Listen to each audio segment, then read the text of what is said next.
Aconteceu, foi uma coisa que eu sei que foi culpa minha, foi erro meu. Eu quero ver como é que eu posso fazer, se a gente tem. Eu estou assumindo, ó, o que aconteceu, a responsabilidade foi minha. Eu quero ver o que eu posso fazer, se eu posso cumprir sei lá, fazer um serviço comunitário. Eu estou com muito medo do que é que isso pode significar. Tô começando a estudar agora, tô com medo. Tô com medo do que é que vai acontecer aqui. Tá. Mas com relação a isso, não, eu acho que não vai ter problema não.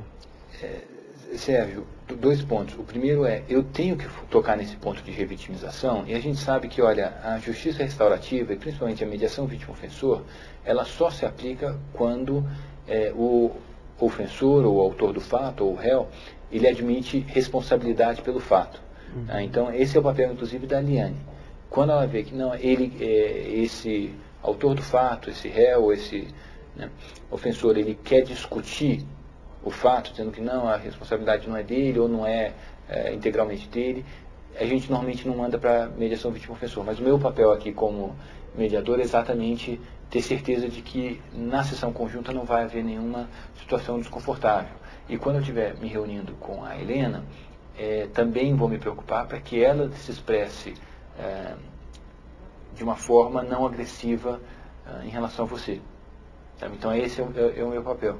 Quanto à situação de efeitos desse processo, meu papel como mediador não é de orientação jurídica.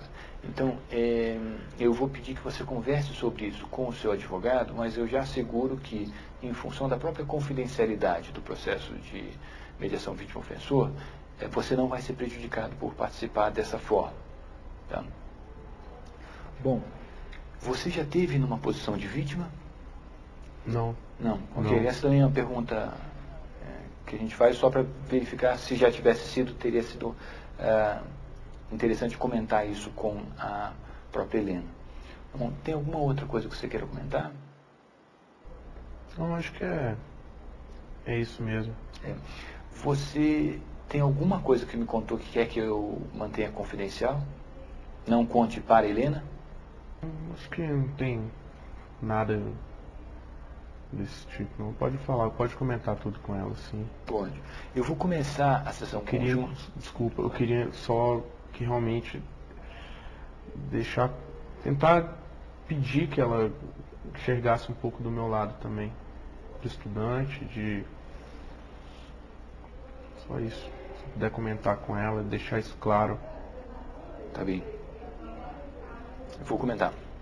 Se tiver alguma dúvida, você tem o telefone da Ariane, você pode entrar em contato com ela, tá? E se precisar comentar alguma coisa comigo, ela vai saber me encontrar também.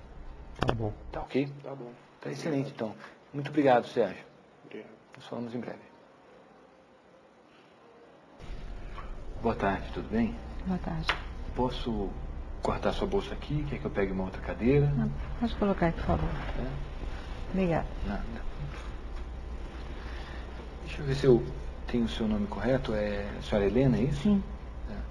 Meu nome é André, tá? Eu sou mediador indicado para trabalhar nesse caso com você. E você pode me chamar de André. Gostaria de ser chamada como senhora Helena, Helena. Helena. Tá. Helena, você já conversou com a Liane sobre esse processo de mediação vítima-ofensor, não foi? Já, conversamos por telefone. Ok. Eu vou dar algumas informações adicionais aqui sobre o processo, tá? Sobre esse sistema de mediação vítima-ofensor, tá? Eu não estou aqui como um juiz, tá? Não estou aqui também como um prolator de decisão ou alguém para pressionar para fechar um tipo de acordo ou outro. Tá? Eu estou aqui para facilitar, dentro de um programa chamado de Justiça Restaurativa. Tá? A ideia da Justiça Restaurativa é exatamente que se trate um ato infracional ou um crime de uma maneira a restaurar as marcas causadas pelo ato ou pelo crime. Tá? Então, a abordagem é principalmente da perspectiva da vítima, do ofensor e da comunidade. E é menos da perspectiva do juiz e do promotor. Tá? Ao contrário da justiça comum, tá? Ou retributiva, como eles chamam, tá? Em que a justiça é definida como valor pelo juiz e pelo promotor, né? Aqui a justiça continua sendo um valor. O que é justo, o que não é justo, acaba sendo um valor pessoal de cada um. Né? Mas quem vai definir isso vão ser as próprias partes, a própria vítima e o ofensor. Meu papel é basicamente me reunir com as partes para conversar sobre os fatos. Tá? Eu vou dar oportunidade para que todos se expressem dentro de um ambiente seguro, tá? Respeitoso, sem interrupções. Tá? Naturalmente vai haver uma série de conversas emocionadas, e a ideia é que as partes respeitem isso, tá? Criando uma relação de segurança, uma situação de segurança na sessão conjunta. Então o que a gente está tendo aqui é uma pré-mediação, uma sessão individual preliminar. Tá? A gente está preparando para a conversa que você vai ter com o Sérgio, ok, sobre esse fato. Bom, eu estou aqui como um facilitador, exatamente para que essa conversa atenda bem às suas necessidades, os seus interesses, né, e que os seus sentimentos sejam absolutamente respeitados nessa conversa. Tá? E de igual forma, também por parte do Sérgio. Né? O processo de mediação vítima-ofensor é um processo informal, né? Lhe permite que as partes se manifestem. Normalmente se estimula que as partes falem por si só, quer dizer, não por meio de um advogado. Se quiser trazer um advogado, é bem-vindo esse profissional. Né? Se você também quiser simplesmente deixar o seu advogado de sobreaviso para poder telefonar para ele, é uma opção que você tem. Tá? Nós apreciamos muito o papel do advogado nos processos autocompositivos, nesse tipo de mediação, né? E naturalmente nós também respeitamos o tempo que cada profissional desses tem, porque muitas vezes um advogado ele tem um tempo um pouco mais premido e não pode acompanhar todas as sessões de mediação e assim por diante.